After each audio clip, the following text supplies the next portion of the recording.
Hello YouTube, this is Morgan, Airspeed Prime here with my next Avatar discussion topic video. In this one I want to do my speculation for Avatar news we may or may not get at San Diego Comic-Con 2025. It is happening next month. As you can see, it's going to be July 24th to the 27th, 2025. So I'm actually recording this a kind of month to the final day of the convention. Now, typically the Avatar stuff is probably going to happen on probably the Friday or the Saturday of the con, so that'll be like the days before, but that's just the situation. This specifically is the programming schedule page for the convention, and as you can see, there's nothing up here yet. But if you are looking up information about Comic-Con, bits and pieces are beginning to come out. Like, companies are announcing kind of like their exclusive items for the convention. But the schedule is going to have to wait just a little bit longer. So I'm doing my speculation before we even know what the panels are, but I will do an updated video when we do get the schedules and we can adjust what we do or do not expect. So let's get into it here. So what is the confirmed information about Avatar's presence at Comic-Con this year? Well, from the press release that they put out, again, this one is from when they announced Seven Havens. And obviously that included the Seven Havens announcement in addition to a bunch of other like press release bullet point announcements. And one of those things was a mention of San Diego Comic-Con. Nickelodeon will honor Avatar: The Last Airbender through immersive fan experiences, exclusive consumer products, and giveaways to be announced in the coming months. So that's kind of something we're waiting for. But that's interesting that they're highlighting Comic-Con before then. Now they're saying Avatar: The Last Airbender, that's for the 20th anniversary, which is this year. Now, admittedly, it was back in February, but, you know, it's this year. This is the year of the 20th anniversary. So they're highlighting that, which is important to note. But we also do expect there to be panels as well. Other than that, apparently a promo Avatar the Magic the Gathering card will be given out to those attending the Magic preview panel at Comic-Con. This is a bit of a weird one where someone covering the reveal that they did at their last Magic Con mentioned that one of the pieces of information was that a special Avatar promo card will be given at SDCC if you attend the first look panel. Now, I didn't hear this information from anywhere else. I don't think it's this card, because they are promoting this card elsewhere as like one of the rarest cards in the set. So I'd be really surprised if this is what they're giving out. But it suggests that there will be a Avatar promo card. It might be this one, but I'd be super surprised because they're highlighting that this is like raised foil, Brian Konietzko art, double-sided. Bit of a odd card in a way to give away to people. I'm assuming it'll be a little bit of a simpler card that they actually give away to people. But still, it means we might get a little bit of Avatar Magic the Gathering news from what happens here. So I think we are probably expecting a bit. Even though we know they're doing the stream in like August, you know, this is like the month beforehand that they're doing this panel. I think they're going to say something, I think. But anyway, so far, that's basically all we know. But again, the last many years in a row, we've had a publishing panel. And going back to that, we've had fan panels that have been effectively kind of a similar thing. It's been a very... I can't remember the last time there wasn't really a con that had like some sort of an Avatar panel. You probably have to go back to like... Wait, I actually don't know. Is that like... You probably have to go back to maybe the years immediately after Avatar. But even then, they had fan panels. So it's been... Like, there will be Avatar panels of some sort. So, what panels are we going to get? I think the likely panels are probably the ones that we do typically get, where the publishing panel obviously is super, super likely. There's just announcements to make. They need this, and it feels like the setup is there for, like, yeah, they have to have something like this. They probably will also do a Braving the Elements podcast panel, because the timing's going to work out pretty nicely, where they're only a few weeks into the new season covering Korra on the podcast, and just with a lot of the other stuff like announced to a certain degree, it feels like you need to have a little bit more of like an official presence outside of just publishing as like a panel. So I think they will have something along the lines of this. They might word it slightly differently. Like, I wouldn't be surprised if they maybe make it more of like an official Avatar panel, but I'm gonna guess that they will stray away from calling anything in like Avatar Studios panel, or leaning into saying that like, hey, there will be information on the new projects at one of these panels. It's just a bit too early now, post the Aang movie being delayed into October 2026.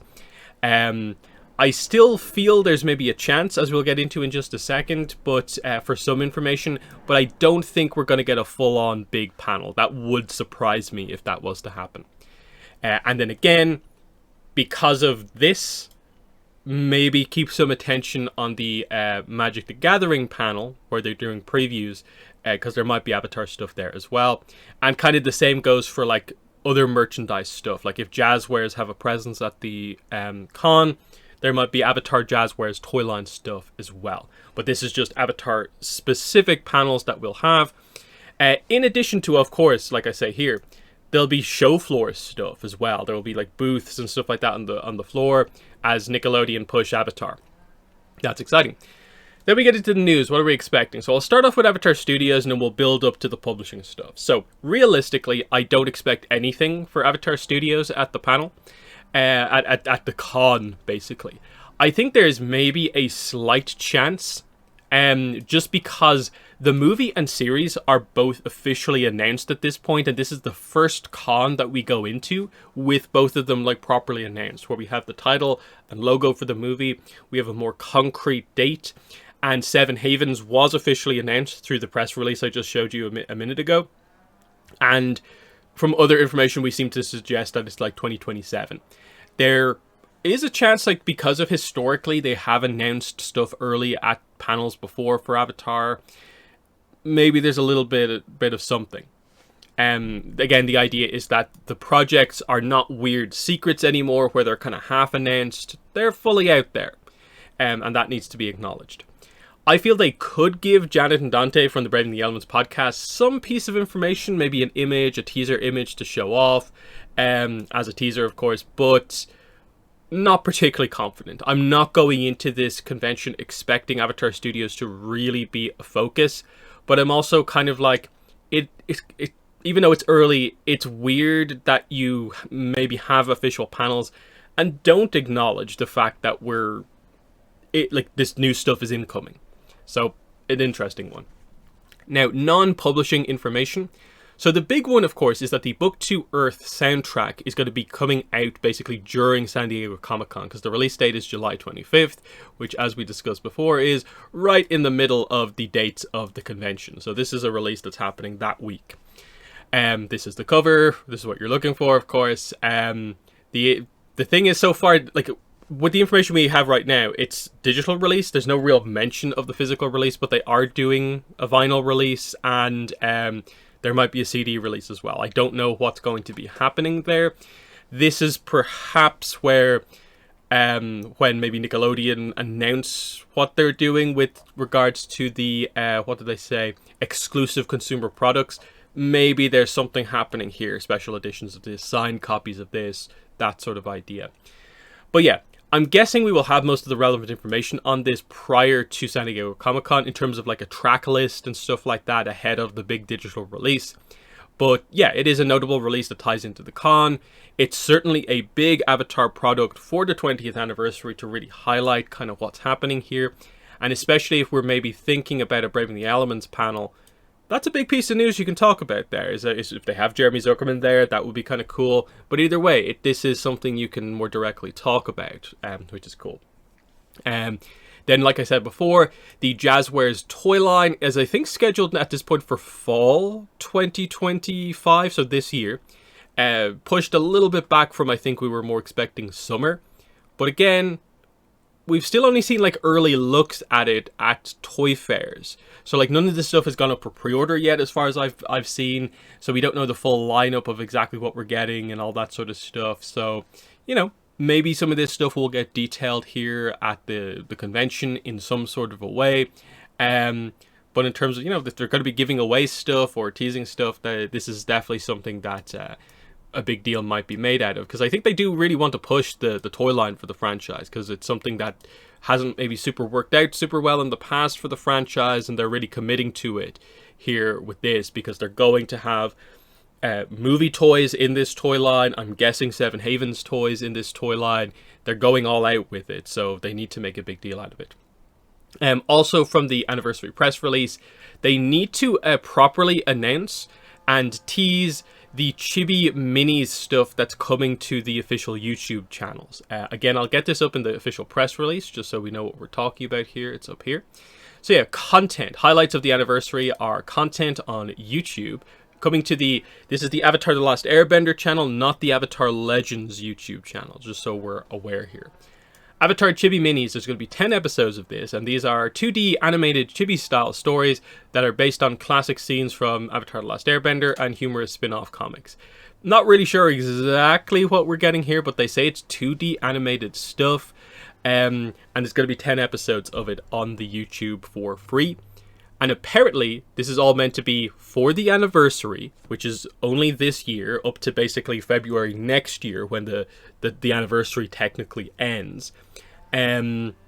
So it has to be announced soon-ish. Like, if they don't announce it here, they're leaving it very late if they wait until New York Comic Con. Is this the place to do it? I don't know, but it's something. It's actual new animated content. And I think a lot of people forget that this is a thing, even myself sometimes, because it's not been publicized. Like, I don't think many people care about this channel at all. At least the Avatar Legends channel has the podcast stuff on it, and there's bits and pieces, because it's a little bit more aimed at tuned-in fans, whereas this is more just Avatar Clips channel, but they are going to have this sort of stuff. As well as stuff related to the Roblox game, which I still don't think is out yet, but anyway. So yeah, Chibi Minis, we might see something here. It's certainly a notable announcement they could do in relation to Comic-Con. We'll see what happens. Then we get into publishing. And again, Magic the Gathering will be in here as well, probably somewhere along the lines as well. So yeah, publishing. Once again, we enter a big con with publishing the expected focus, because again, Avatar Studios stuff pushed back. It's a bit early to go all in on that stuff. So yeah, publishing is the focus, because we're in a situation where a lot of the big publishers need to deliver. There is stuff that clearly isn't announced. Even if you look at the list of upcoming releases, it's somewhat packed, but it's packed with a lot of sticker book, coloring book, crochet book, that sort of thing, baking book. Not a lot of original content necessarily. Yes, on the novel side of things there is, but actually on the comic side of things, no, it's very light. So let's get into Dark Horse first, because they're going to have to be where the big stuff happens. So Dark Horse Comics, yeah, they have to deliver here. It's a very long time since the last new comic announcement, which was Ashes of the Academy, which is already out, of course. So they did a good job with that in terms of announcing that, and then it came out 5 months later. Boom, boom, one of the most efficient Avatar comic releases we've seen in years. What's next? On multiple fronts, because we're waiting for multiple reveals. We know there's multiple ongoing series that are happening at this point in time, plus new stuff that has to happen. So I think the big one is Legend of Korra fans definitely we all feel that it's not getting the best kind of treatment. Now, part of the problem here is that Mystery of Pension Island just had production problems, and so it was delayed by realistically over a year. We should have seen this book well before February when we got it. So the question that surrounds a lot of the Legend of Korra comics is, are these production problems still in play? How long is it actually going to be between this release in February that we got and the next book, which is, of course, Legend of Korra one-shot number 2? Because I think a lot of people forget that this is what we're doing with Korra. Korra is doing the exact same thing that the Avatar comics are doing. We are doing one-shots in groups of 3. So the Mako comic is the first of 3. That will be part of a somewhat themed trilogy. Of course, the second one, I guess, will give us more of a sense for what that theme is. So yeah, we need to know what's next, what Korra one-shot number 2 is to follow up Mystery of Pension Island, what character is going to be the focus of the next one-shot, and of course, what the release date is. Because with a February release, if this was the ATLA comics, I would absolutely expect this release to be this year. that they should be able to, over the course of 10 months, get the next book out. But because of how long the Mako comic took to happen, and issues when it came to like scheduling and the art, we don't know if it's a smoother process here for the second book. We don't even know, like, for sure that the creative team is staying on board necessarily. That's just how poor the communication has been. When they announced it, it was announced that, like, this kind of trilogy of comics would have Kiku Hughes on writing and Alex Monique on art. Now, because of the issues surrounding this book, might that have changed? I'm not sure. But we'll go into the convention assuming the creative team is what it is, and if they announce something different, well, you know, I think we maybe had a feeling that might happen. So in terms of speculation about what we'll actually get, Asami I think is the really obvious pick, because of course they went with Mako with Bolin and some backstory as the first one. It's actually quite notable story, you know, relating to their mother's side of the family. So doing some interesting stuff there. Main characters backstory, main characters family. They're kind of the themes that we're thinking about here. So of course that fits for Asami, because she's a main character who definitely, like Mako, needs some solo spotlight. Mako's had his comic now, so Asami needs it next, obviously. If backstory is perhaps a theme, then okay, like Mako, we have, you know, they could go into some extra stuff on Hiroshi, but I think a lot of people want to know more about Yasuko. The little bit that we got in Patterns in Time and that story, Skyscrapers, was nice, but it was such a short comic. I'd like to see a little bit more. That maybe involves Yasuko and Hiroshi in the past, kind of addressing some stuff. Could be interesting. They might not want to make it overly similar to the situation with Mako, but I think Asami should be on the table for the next comic. Other candidates probably would be, say, like Jinora. I think she could definitely do with a solo book. Tenzin opens up some interesting ideas, because you can have him have like a present day story, but like if you go into backstory with him, it's of course the adult Aang era, so that's super interesting, and the few teases of that we've had are interesting.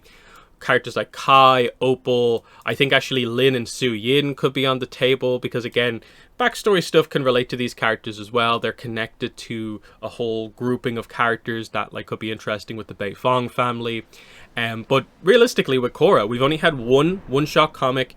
Everyone's on the table, except I'm guessing they're not going to do a Korra one straight away, like actual like Korra, the character, is not going to be the focus of one of these, because again, we're going into ATLA one-shot number 7, and they've not, in my mind, even considered really using Aang all that much, so I don't think Korra is going to be used immediately anytime soon, especially with a recent announcement. I think that's what they're doing. So yeah, this feels like the really obvious one in terms of like if I was to prioritize the Korra one-shot over the Avatar one-shot, I think that's the case. I think most fans probably would be like, yeah, announce the next Korra one first, just because it needs it. We need more Korra comics, a bit more than we need Avatar comics, but both are needed. On the Avatar side of things, Avatar one-shot comic number 7 is realistically what they're going to do next, because of course we just finished the last trilogy, Fire and Family, with Ashes of the Academy, which was in a grouping, of course, with Azula and the Spirit Temple, Bounty Hunter and the Tiber, Ashes of the Academy.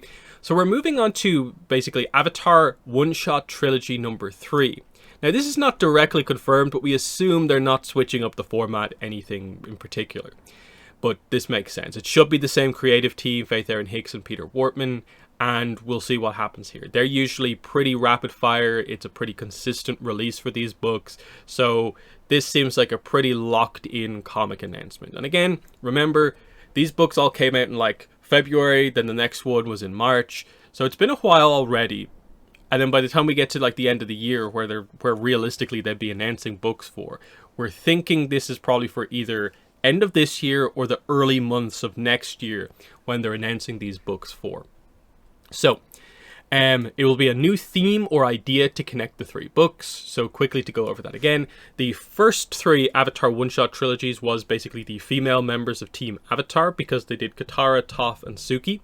The second trilogy, of course, the idea is called Fire and Family. So It was meant to be, Fire Nation characters with a slight extra theming of family, which basically fits because they did Azula, Iroh with June. And June kind of brought the family element in on that book. The Azula comic, of course, she was thinking about her family a lot. The May comic, of course, she's Fire Nation. But then, like, Zuko's family was involved. May's family to a little bit as well. So, you can see what they were kind of doing. It's light theming, so something new. I think the obvious character for the Avatar one-shots is Sokka. Now, you might be thinking, like, oh, like, he's one of the main characters. But I think of the main cast, he's the one who actually needs the focus, because he's not really ever been super heavily in the spotlight in any of the mainline comics from the Promise up to Imbalance, and he really hasn't been involved all that much in the one-shots in particular. So he needs some focus, definitely, I think. I think a one-shot with him could work quite nicely, and I think the writers would probably jump at the opportunity to do something like this, especially if the story is good. Otherwise, Ty Lee, I think, immediately comes up because she is now the only member of, the trio of Azula, May, Ty Lee, who doesn't have her own one-shot comic, because we did Azula in the Spirit Temple. Ashes of the Academy is a May comic at its heart. So Ty Lee kind of needs some focus, I think, overall. And if maybe those are two of the characters, then you're thinking, ooh, Non-Bender trilogy? That opens up some doors for maybe the next one and stuff like that. And it's like, who could it be? That's the kind of fascinating thing. Because I think we're kind of running low on picks, because we've hit a lot of the main or more notable characters, and I think you're maybe going to have to lean more into what they did with Bounty Hunter and the Tea Brewer, where it's a main character supporting like a secondary character to allow them to kind of be in the spotlight. I wonder if Aang might be on the table, just because I do think there is an option for a really cool Aang one-shot comic where you do an extended look into his past pre-Ice. Just because there's so much interesting ground to cover there. That could be very, very interesting. But yeah, lots of options. They should not be running low on ideas for Korra or Avatar one-shots, and these are what we're expecting, because these are the ongoing comics at the moment that are already happening for Avatar and Korra. But we still expect more, because you need to announce the comic miniseries. Now you might be asking, what are you talking about? This known comic miniseries, what's going on here? Again, we go back to the anniversary press release, and if we go down to the publishing section here, you'll note new publishing activity in 2025, so this kind of needs to be announced here realistically, includes the launch of a brand new middle grade chapter series from Random House. That is the Bending Academy series, which we'll get to later on. That's already been announced. YA series from Abrams, which is, of course, Avatar Legends. City of Echoes will be the first of them, of course. In addition to, we're getting Awakening of Roku also. So that's fine. And then this is it. And comic miniseries from Dark Horse, which doesn't fit anything that has been, announced so far. New stuff for this year that still needs to be announced. That is a comic miniseries. They don't do miniseries, as far as we're aware. That doesn't fit what the short story collections are, what the normal or one-shot trilogies really are. So this is something entirely new that we still have not had announced yet. New illustrated hardcover is Beasts of the Four Nations. The cookbook is the baking book, of course. The adult activity book is like the paint by numbers book that we got. That's been announced, of course. And then they say new installments in the ongoing graphic novel series, which is what the one-shots are. So again, when the press release came out, it was basically before the release of, I think, Mystery of Pension Island and Ashes of the Academy. But my assumption is that built into this is for after the next couple of weeks, so that we should be still getting new installments of this either this year or into next year. So the press release said that. I'm not making this up in terms of what we're expecting. That's what it says, and this hasn't been announced yet. So yeah, whatever this is, I think the format's going to be the big thing here. We've never had a miniseries before. What does it mean?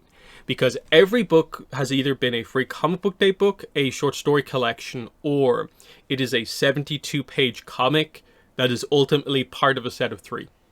So miniseries is immediately shorter than that. So Are we going to get single issue comics for the first time, like 22-page issues? Or are we doing a completely different format? I just don't know.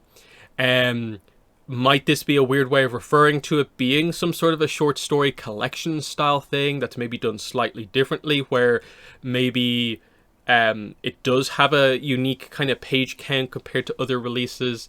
We would expect a new creative team unless they're swapping things around, because this is going to be a third kind of pillar. We're getting Avatar and Korra one-shots and this mini-series. Era is not clear. Is it Avatar? Is it Korra?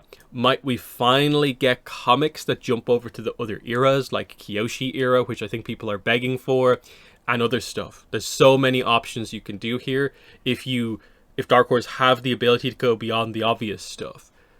Are they doing it? I'm not sure. The one worry about this announcement is just that because that was kind of pre-announced in February, that was before the movie was delayed into October. If this ends up being maybe like a tie-in miniseries comic to the movie, then that would mean that this comic is probably delayed in tandem with the movie, and we'll be only finding out about this later. Now, it was never confirmed that that's what it was, of course. So it's still on the table for announcement at this San Diego Comic-Con, of course. It's just not like a guarantee or anything like that.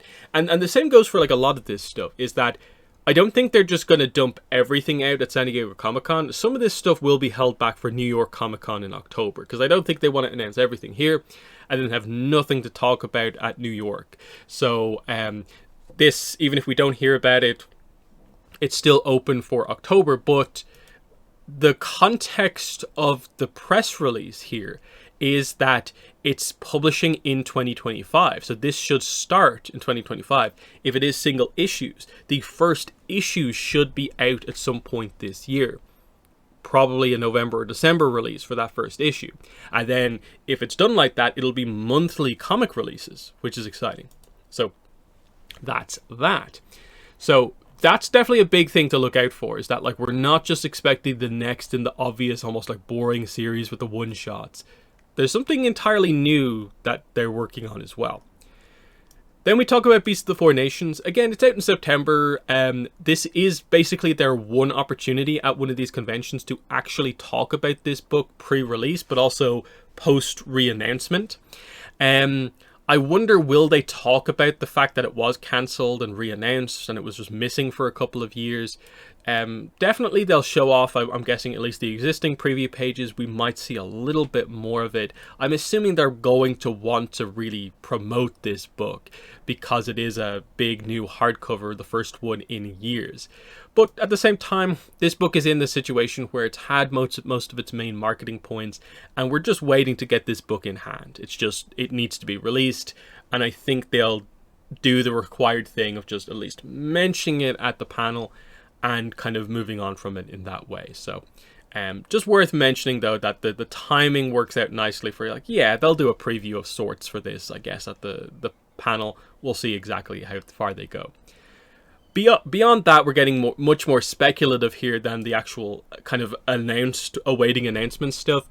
I'll put out the usual call for a new short story collection along the lines of Team Avatar Tales. We have 3 Avatar Free Comic Book Day books that need to be collected, of course. This year's one, Ramen Rumble, which just recently came out, of course. We also have Lost and Found from 2 years ago, and then from 4 years ago, we have Matcha Makers. All those need to be eventually collected into a book you can actually buy, which would mean some new short story content has to also be made to go along with them. It feels like this is due. We've been waiting for this for a while. Maybe there's a chance the miniseries thing somehow incorporates this in, but I don't really know. I'm not sure what the situation actually is, because that could be an interesting way to do it, where if this is a shorter amount of content, if the miniseries doesn't end up being 216 pages and it's much shorter, if it's 100 and something pages and they end up wanting to collect it, yeah, you can fill out a hardcover by adding in the other Free Comic Book Day books, especially if it is ATLA related. So that's something, maybe. And then, yeah, I would like to see them. I would like to see them maybe make a comment about like what happens with Dark Horse when Avatar Studios finally begins. Is the Avatar adult Aang era on the table to doing comics? Are they going to be switching things up? Because remember, the whole point of them switching to one-shots was to kind of free up like Avatar Studios to do things so that like the comics kind of almost don't get in the way. But once they get started and they're set on what they are and are not doing, it should open the comics back up, or at least give them new things to cover. So will they tease anything in that regard? And then the idea, of course, is the comic miniseries related to that as like an entirely new thing? Interesting. Then we move on to Webtoon, which is obviously the kind of news of the last couple of days and weeks, ultimately. So, of course, the big news recently from effectively yesterday is that we got the rather vague, not ton of detail announcement, but that apparently Webtoon are going to be getting exclusive, original, made for the platform Korra comic content. Now, some quotes seem to really suggest that that's what it is. There's still, I think, an opportunity that it's all been like badly worded mentions of like the turf wars and runes coming to the platform. But I think the takeaway is meant to be that they're basically doing both. Turf Wars and Runes of the Empire are coming to the platform in the usual way, but that they are also doing new stuff as well. So this is a brand new thing. It's something we've been maybe anticipating from Webtoon, because of course Webtoon have been part of the last couple of publishing panels, though there's been basically no information out of them at any of those panels. Now we go into a panel for probably the first time ever, really, actually anticipating news from Webtoon, because we need so much more information on this new comic announcement for Webtoons. Because again, they said, if you read the article, the press release correctly, the way it's worded is that there are new stories coming to Korra, and all of Korra and these other things that they announced, other properties, will be announced for various points throughout the year in the second half of 2025. Which kind of suggests that like we'll get new Korra content towards the end of the year. So they've kind of got to announce it here because New York Comic Con is too late. So the timing works out where you got to deliver. I think you have to say something here, and that might be part of why the initial reveal was so weak and lacking in details. So yeah, what are we going to get? Well, I think they kind of have to show off an image just to highlight that, like, hey, who's your artist? Who's your creative team going to be? Is it different than what we've seen before? Are you bringing back creators who've worked on Korra previously, or what? We just don't know. Yeah, detail what it's actually going to be. Because the big question with this is probably going to be like, hey, is this basically the return of like ongoing mainline Korra story content just done through Webtoons as like a regular release format? Or is it going to be just some way to have scattered short stories and stuff like that? It says like new stories, new tales type thing, the way they word it, but I'm not exactly sure about what exactly they mean. I think the reading of it, with the way that they did the announcement of showing like the Turf Wars cover, and like almost the assumption that like this is just going to get rolled in with that, is like, well, I guess once they finish Runes of the Empire, putting it up on the Webtoons format, we just go into what effectively is the third mainline Korra story and like trilogy. It's just going to be done in more of a Webtoons style.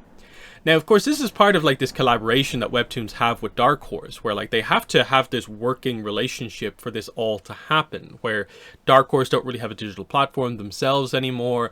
Webtoons has sort of become that. And so far, Webtoons is getting everything out of this, but Dark Horse isn't really getting much. Obviously, Webtoons is drawing attention to the Dark Horse comics. People are buying the books, I guess. But the question that immediately comes out of this is that this is exclusive digital comics. Are Dark Horse going to be printing the physical copies of these books? And that's the sort of thing that you need to announce or detail, I think, at one of these panels, where I assume you'll have someone from Webtoon here, and you will have someone from Dark Horse, probably Cara O'Neill, moderating the panel. So you have the two people there who can talk through what the exact details of this arrangement actually is, because there are questions, certainly. I think the immediate thing with it is that Webtoons, the way it typically works, at least the way it works for Avatar, though it could be different, is they weekly release, I guess, about a sixth or so of one of the volumes of that series. So, like, they started off with, like, The Promise Part 1, Episode 1, which was, like, the first 12 pages of The Promise. And then each week, a new one gets added in. So it takes, like, a month and a half to get through one of those books, and then they move on to the next one. Is that what we're doing here with Korra? Where basically every week we're going to get, like, 10, 12 pages of comic, and it's just going to be new comic, and it's going to be a unique experience for the first time? Or is it going to be just like, hey, when there are new comics, they'll go up and that's it? There's no real schedule as such to it. I think the whole point of Webtoon is regularly coming back to it. And if there is going to be a sense of, like, we need to collect this, publish it, it kind of needs to be regular. So this could be super exciting. And that's the big thing about this, is that if this works the way we think it works, as in, like, new Korra comics are going to be starting at the end of the year, and it will be regular, weekly, maybe monthly content, that's huge. They just have not communicated super directly that that is exactly what's happening so far. But we would expect some sort of detail on that from the convention. The hope will be that, this is effectively the trilogy number 3, the one that we were expecting before everything crazy happened with Avatar Studios and we switched to one-shots and all that sort of stuff. We want weekly, monthly releases of pages, ongoing content for at least a certain amount of time. A lot depends on who the creative team is and making sure they pick someone who can keep up that schedule, keep up that format. But they've obviously had time to work on this deal for quite a while. And there's a reason why, like, the Webtoon deal has been going on for about the last year. They've been on the last couple of panels, that sort of thing. And they do definitely need to detail, like, well, if it's starting at the end of the year, are we starting with the new content or are we starting with Turf Wars? Meaning that to get through the 6 books that make up Turf Wars and Rune to the Empire, it's going to take us like a bunch of months. And so actually the new content doesn't start until like early next year or something like that. That's what they do need to detail. Again, also with Avatar comics for Webtoons, they're very far into that. I think they're quickly getting towards Imbalance. Once they get through Imbalance in the next couple of months, are they doing the one-shots, jumping straight into like Katara and the Pirate Silver, or are they going to do the short stories? And then the big question probably that comes up is Avatar getting exclusive comics too, or no? Or is Korra getting the kind of continuation treatment because Avatar is getting the movie and potentially movies? There's some questions there. But that's Webtoon, and again, like there's a tension on them now because of this kind of vague announcement of exclusive Korra comics. So Dark Horse and Webtoon together are going to have announcements to make, and they might do that. Like, they could definitely have these two kind of go back to back or at the same time going through their stuff because they have such a kind of collaboration together, which is interesting. And again, the Webtoons format is all vertical scroll comics, but vertical scroll comics have been collected before. Something like, say, Solo Leveling, I think, is like a Korean kind of manga. It's done in that style, and there's physical editions of that I'm pretty sure look pretty good in physical format. So they'll design it in a way where it works in the vertical scroll, but it also can be printed easily enough. Then we get into Abrams Books, so behind the novels. Of course, City of Echoes will be released that week, before the convention, because it's like a Tuesday release. But still, it'll be out that week. I'm assuming there will be a clean kind of cover edition of the book available at the convention, like there always is, because of course, the week of San Diego Comic-Con is basically the release schedule for most of the novels. It's just they've given it to the Avatar Legends novel this time. So I'm assuming Judy Lin will probably be there, who's the author of City of Echoes. Otherwise, despite what you may think, the fact that the book is out basically that week doesn't really mean much apart from like a little bit of promotion. Like she'll say bits and pieces about whatever, I guess, if she's there. But like this is not going to be a particularly substantial part of the panel. It's an unfortunate thing where like it's arguably maybe the worst time to maybe talk about the book just because of spoilers. They're not going to talk in depth about it, and they've already done like the preview material. So it's a weird one how that ends up working out. But yeah, that'll be exciting just because, hey, the week of the convention is the week the book comes out, which is also the week, like I said before, the Book 2 soundtrack comes out. So it is an exciting week already for Avatar, let alone announcements that are going to happen. Awakening of Roku. Everyone's been asking about this because, hey, why have we heard nothing about this book since basically the cons last year? What we're waiting for is the cover reveal for this book, the actual art that's going to be on the cover, and we don't have the actual text description, the blurb, whatever you want to call it, the synopsis of what the book is actually about. We just have a placeholder one right now, and we're getting close-ish to release because it's out in October. We're nearly into July. That's very late to leave it. Like, my guess is that either this is just going to go up any day now and will happen before the convention, or they are specifically at this point holding it back to reveal in line with San Diego Comic-Con. This is what they did kind of like previously, I think, with Reckoning of Roku, at least with like some of the description or stuff like that. That's my guess, is that at the very least, one bit of novel news that they will have is the cover reveal and description reveal for this book. Not sure they'll have anything else to say about it because they don't tend to do like readings or like, are they going to release like early excerpts or anything like that? They've not done that previously, so my guess is just a simple cover and description for this book, and that will excite people because we get a piece of new art. We finally get a proper sense for what the sequel to the Reckoning of Roku will be about. So that will be exciting. And then, as ever, going more into speculative territory is, I do always wish they would be more open about like discussing what's next. So basically, what's Book 2 of Avatar Legends, what's after City of Echoes, and then what is Chronicles of the Avatar Book 7 and 8 going to be? What's the next duology? What Avatar is it about? Avatar Legends is particularly of interest because Book 2 is not going to be a Jin sequel. As far as we're aware, they're one-off books, so we're going to a different unsung hero character. It's Avatar Legends, so it means all the other eras are open. You'll note in the description, it mentions like Avatar and Legend of Korra.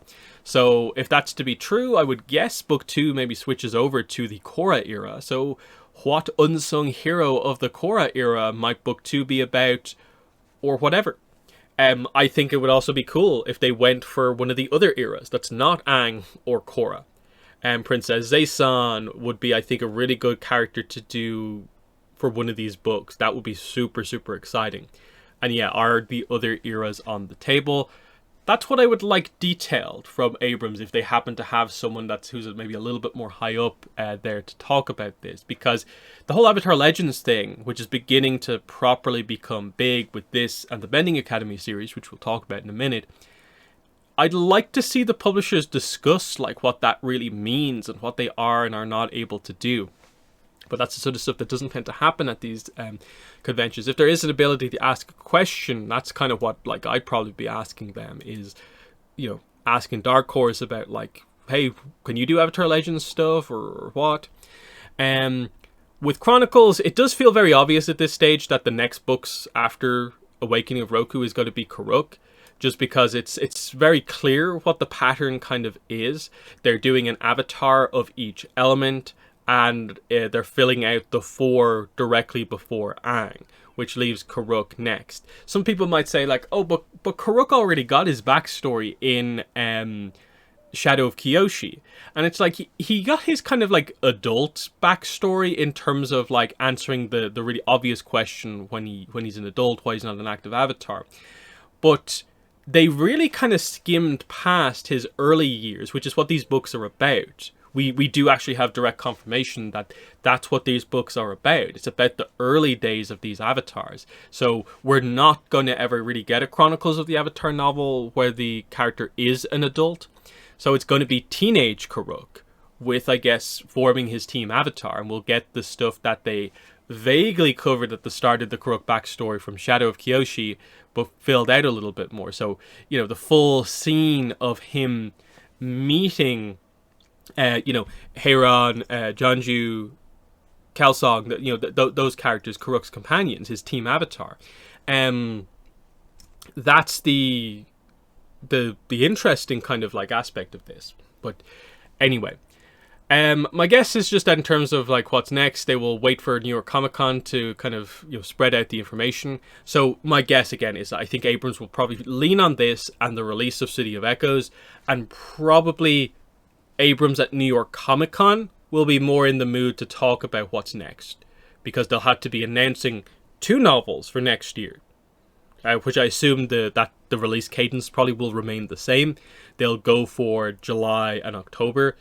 It'd be cool if they maybe spread them out a little bit more. I think I'd probably maybe prefer it if they got into a situation where they could do like, I don't know, like April and October or something like that. Just where it's really clear that they're separated by 6 months rather than just a couple of months and something like that. So there's that. There is also the Ultimate Collector's Edition of the Kyoshi novels, which they could talk about. I think it's a pretty bad release. It doesn't really feel ultimate or particularly like for collectors. I assume they'll mention it, but I'm not expecting too much from it. This moves us on to Magpie Games, of course, behind the Avatar Legends RPG. I think it is a pretty confusing situation where, like, you think it's super active because the Voyage of the Unity Kickstarter just ended and it did so well. But that was done through Beetle and Grimm, and sure, Magpie were involved. But it was primarily Beetle and Grimm doing it. And also, the book is out in September 2026. It's really, really far away. So what are Magpie themselves doing? What's the main release book for this year, next year? What are they doing?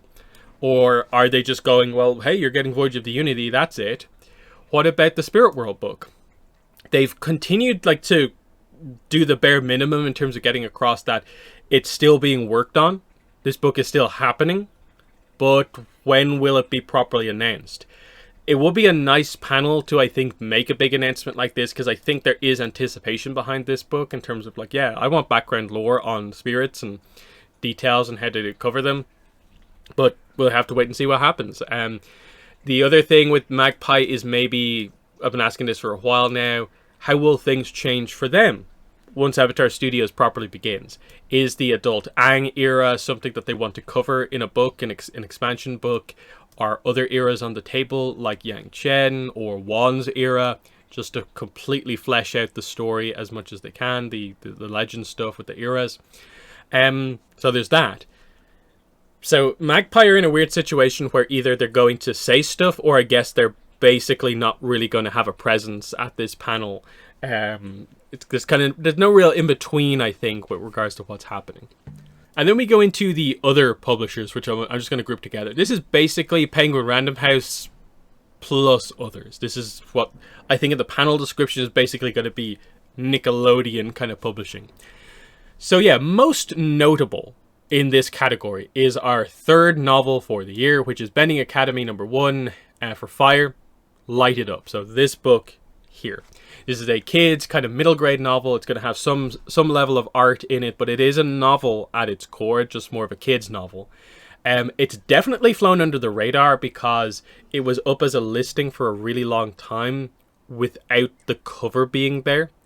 And the cover randomly going up kind of only gets so much of an impact. It's one of those ones where like this could definitely do with kind of getting some sort of like an extended preview just to give people more of a sense for what's actually going on with it. And so I kind of would like to see them maybe spend a bit of time at the panel kind of going over what exactly the detail is with this, just to properly describe to people what the situation is here. If not just the kind of format of this in terms of like, okay, it's a 144 page book. There's a certain amount of illustrations throughout it. It's Bending Academy Fire #1. We plan to do Bending Academy Fire #2, 3, and 4. And then we will move on to Bending Academy Earth. And it will be a different group of characters. Because that's the implication from this, is that's how this is going to work. Because it's under the Avatar Legends banner, it means each Bending Academy basically can be set in a different era if it needs to be. So as we go through, I guess, the elements here, and I'm assuming that's probably the plan, is for many, many books, covering bending academies in each of the 4 nations in probably different eras. That's super exciting because this one is about like a kid's firebending tournament on Fire Islands. We don't know what era it's set in, but there's some fascinating things that they could do with this overall. So yeah, this is one where I'd be like, you don't need to be secretive about this, just let people know. Because if you don't let people know, they're going to be confused about what's going on here. I understand to a certain degree why they're secretive about, say, Chronicles of the Avatar, but not really something like this. Next up, Relics of the Four Nations. Not a lot of people seem aware of that. This is a kind of, I call it a book, but it's mainly like a collection of items that will have like a book to accompany it.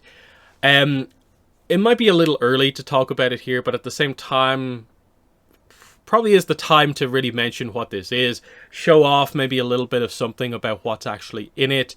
Definitely would like more details on what exactly is going on with this, and definitely if you're not familiar with this, Google Relics of the Four Nations and you can find out the basic information that we have on it. It's just basically a placeholder cover and a brief description that it's going to be one of those books that has like a bunch of items kind of like contained within it, and that's kind of why it's called Relics of the Four Nations. And then there are other books like, you know, sticker books, I Am Sokka, we might get the cover for that here, though it might be a little early.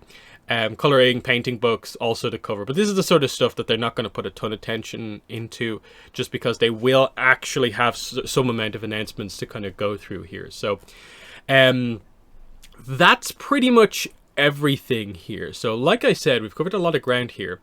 I'm not expecting much from Avatar Studios. I think there's definitely room for some amount of like non-publishing information with regards to the Book Through Earth soundtrack being out that week. If they do a podcast panel as well, something might be on the table there. Overall, Avatar Magic the Gathering is going to be very much within range of like some extra information coming out about it, because the pre-orders are going to have to go live, and I'm not sure they're going to wait until August for that. So product listings might be going up in or around this time. If you look at the pre-order this stuff, that might be in around when it's happening. But yeah, publishing is once again the focus. Dark Horse, Webtoons have to make announcements, and then the others, it's more of a situation where like, yes, we're waiting for the Awakening of Roku information, but by the time we get to the con, we might already have this. I'm not sure about the exact timing of stuff exactly with this, but still, they'll have a little bit to say here, and then the other stuff is sort of like, well, to flesh out a full panel, yeah, you'll go over all that stuff. My main hope is just that, unlike I would say probably like the last 2 or 3 years at San Diego Comic-Con, I really hope there's some coverage of the panel this time out. It's been quite poor the last couple of years. And I say that not to like criticize people who go to it but then don't say what actually happens in it, but more to really highlight that the publishers themselves put out this information publicly. And all of it really, you know, actually detail what is said at the panel. Live, tweet it, blog it, whatever. That's what I want. And then any fans who are willing to do it, all the better. Because it really helps people to, you know, because people get excited about these panels. And it's always frustrating when we get to the day and it's like, anyone have anyone covering this? Any links? And it's like, yeah, no. Oh, one person has a picture, but they're not saying anything. And it's like, ugh, what are we doing here? And especially this year, where I do think there probably will be a lot of, a couple of kind of big-ish announcements and probably a bunch of tidbits. I would like to know in detail what is said this time out, especially about like Webtoons, if they're going to be really confusing about the whole situation. But yeah, in the comments, let me know what your thoughts are. What are your expectations for San Diego Comic-Con? What panels do you think we will get? Will there be anything Avatar Studios related? And then on the publishing side of things, what are they going to announce here versus what do you think they won't announce here? Let me know below. But otherwise, that's been the video. Thanks for watching, and bye.